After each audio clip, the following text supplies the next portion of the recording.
Reports indicate that Iran is signaling a willingness to talk to President Trump. And obviously, this is an effort to halt the ongoing strikes here. This is a major shift in tone, right? So when a government that's currently under active military pressure moves towards the idea of dialogue, this is not random. Purely strategic, guys. U.S. Central Command confirms that 3 American service members have died in action, and 5 others are seriously wounded as part of Operation Epic Fury. We do not know where those casualties occurred. However, we do know that U.S. bases in Iraq have come under attack by Islamic militia now. Those militia that are aligned with Iran. Those are the ones that they fund and purpose at their will, that regime. The president launched the major offensive against Iran's terrorist regime early yesterday morning. Israel today continues to go after strategic sites deep inside Iran, dubbing its military offensive Operation Roaring Lion.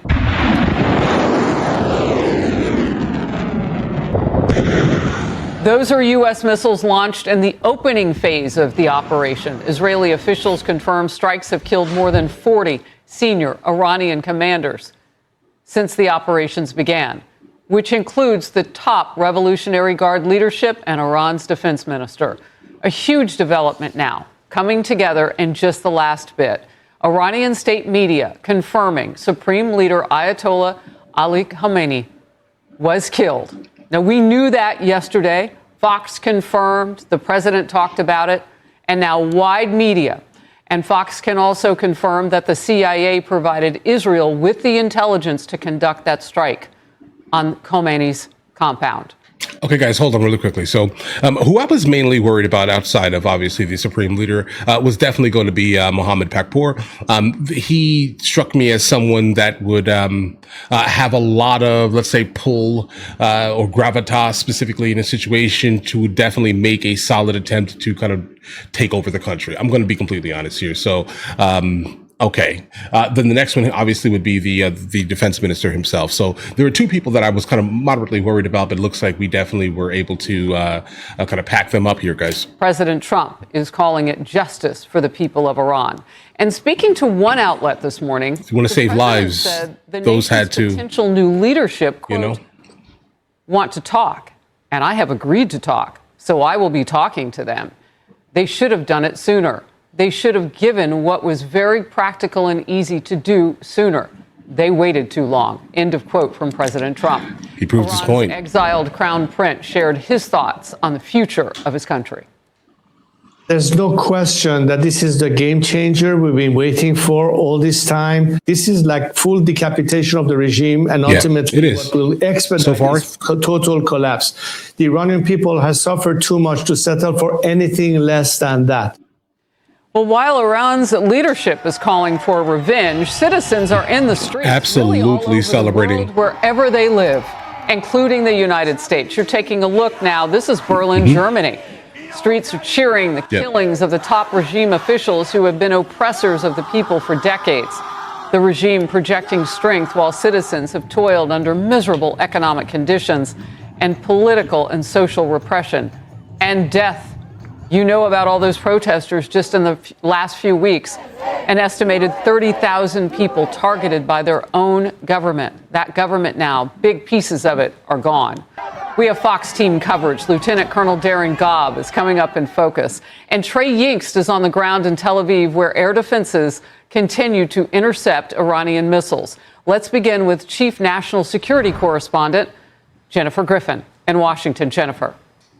Harris, as you mentioned, CENTCOM has confirmed that 3 American service members were killed and 5 were seriously wounded in a missile strike. We're told other Americans sustained shrapnel injuries and suffered concussions. These are the first casualties of the war the U.S. and Israel have launched against Iran. CENTCOM would not say which U.S. base the missile strike targeted, while family notifications continue.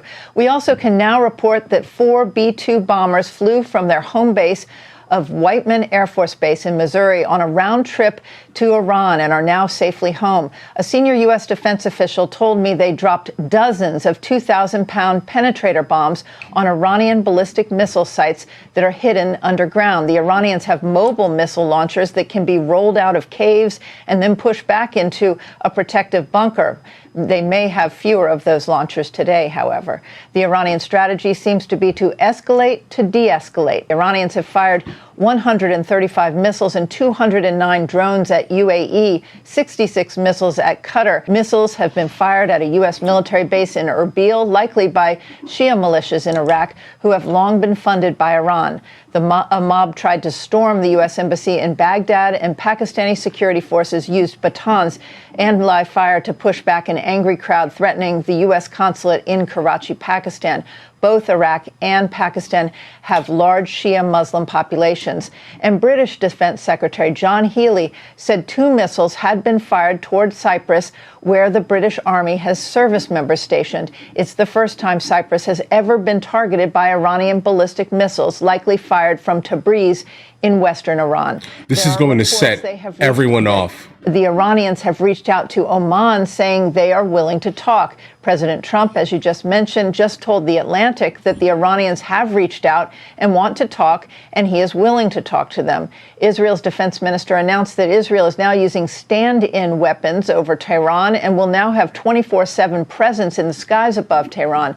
That means that they and the U.S. military have effectively suppressed the air defense systems over Tehran, a huge step forward in terms of being able to track the movements of Iranian leaders and forces.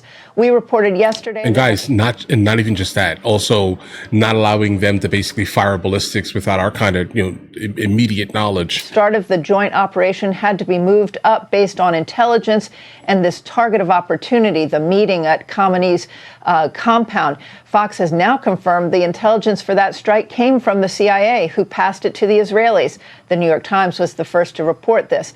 The man to watch is Ali Larijani, the head of Iran's Supreme National Security Council. He has moved into the top position in Iran. He just gave an interview in which he threatened revenge for the killing of the supreme leader, Ali Khamenei. Quote, "The United States and the Zionists have burned the heart of the Iranian people, and we will burn their hearts." Now it seems both sides want to talk. Not clear if that means there will be regime change in the end, if there is a new supreme leader and Ali Larijani keeps the reins of power. He was one of the main members of the Iranian leadership, Harris, ordering the vicious killing of thousands of Iranian protesters just weeks ago. It's almost like he forgot completely that we are still there in that region. So maybe you shouldn't speak the way you're speaking out loud. Let's just go ahead and say this here. I do think that if you had any bit of sense right now, you'd try to cool things down, potentially even de-escalate it. Specifically, if you're now trying to reach out for any type of communication between Trump and Iran. If you're going to go into this super hot-headed, the only thing that you're going to get in return here is a lot more annihilation in your country. U.S. Navy's 5th Fleet headquarters in Bahrain was hit by an Iranian strike. And President Trump is warning what is left of Iran's leadership to stop this, stop the retaliation. Oh my God, here's what he posted. Iran just stated that they are going to hit very hard today, harder than they have ever hit before. You see what I'm saying? They better not do that. However, because if they do, we will hit them with a force that has never been seen before. That's exclamation what I'm saying. Point from the commander-in-chief.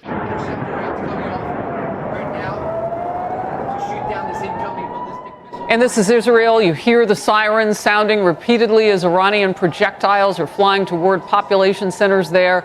The top level of that country's vast air defenses working to intercept the barrage. Still, an Iranian ballistic missile struck west of Jerusalem, killed 9 people, injured nearly 50 others. Chief Foreign Correspondent Trey Yinks is in Tel Aviv with the latest on this. Trey, it is nightfall there now. And sometimes we can see things tick up, although a lot of this has been playing out in the daytime. What is the latest? Yeah, Harris, good afternoon. Throughout the day, we've watched as Iranian ballistic missiles soared through the skies of Israel, many of them intercepted by Israel's advanced air defense systems. But just outside of Jerusalem, one of those missiles slamming into a heavily populated area, killing at least 9 people, according to first responders. You can see crews here digging through the rubble, trying to put out the flames. Just a horrific scene. Tonight, Israel's prime minister addressing his country and the world, saying this. Our forces are acting now in the heart of Tehran, with increasing intensity, and it will only increase further in the coming days. And yet, these are painful days. Yesterday here in Tel Aviv, and now in Beit Shemesh, we lost dear people.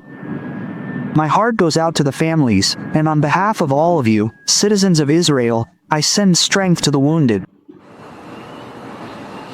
As the Israelis are continuing their airstrikes tonight against the Iranian regime, we know some protesters in Iran have taken to the streets. They are celebrating following this operation that was launched by President Trump and Israeli Prime Minister Benjamin Netanyahu that led to Iran's supreme leader, the Ayatollah Khamenei, being taken out. There were some small pockets of Iranians chanting death to America in other locations. Yeah, listen, guys, I definitely think that the majority of the country themselves are probably going to be really happy, right? But the ones who are close enough to the regime themselves, or the ones who idealize the regime themselves, let's say, they're going to be the ones who are still calling us big Satan and all these other ridiculous things, right?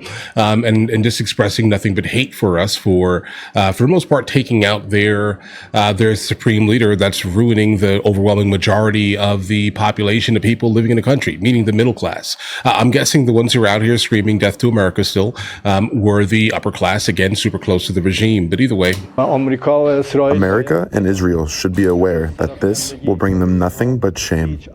Our great nation, who are now mourning this great martyr, must foil the enemy's evil plans by being present in mosques and on the streets. We also have some new video from the Israelis showing strikes earlier today in the Iranian capital of Tehran. I'm told by a senior Israeli security official that these strikes were taking out a building that the IRGC used to crack down on protesters earlier this year when President Trump says 32,000 civilians were killed. Now, Harris, I just got a message from a senior White House official who tells Fox News President Trump said new potential leadership in Iran has indicated they want to talk, and eventually he will talk. For now, Operation Epic Fury continues unabated. So here's what we're seeing. After a sustained targeting of leadership, military infrastructure, along with potentially sensitive sites here, Iranian officials are now reportedly floating the possibilities of talks. And that typically signals one of the two realities. Either the cost of the continued strikes is rising faster than anticipated, or the regime themselves want to prevent any type of escalation, let's say, from crossing a threshold that they really can't control. So it's going to be one of these two things that we're going to see here. And I would definitely say it's most likely the latter of them. Yeah, like this is too much for them, bro. Like, listen, they generally have like a first strike initiative type of thing here. Generally, they're not going to be the ones who do things first, let's say, in the face. But obviously, through proxies, they're absolutely a menace in their community. Okay, the fact that now all of these other countries are being struck, most likely because of any type of tie to the United States of America, potentially.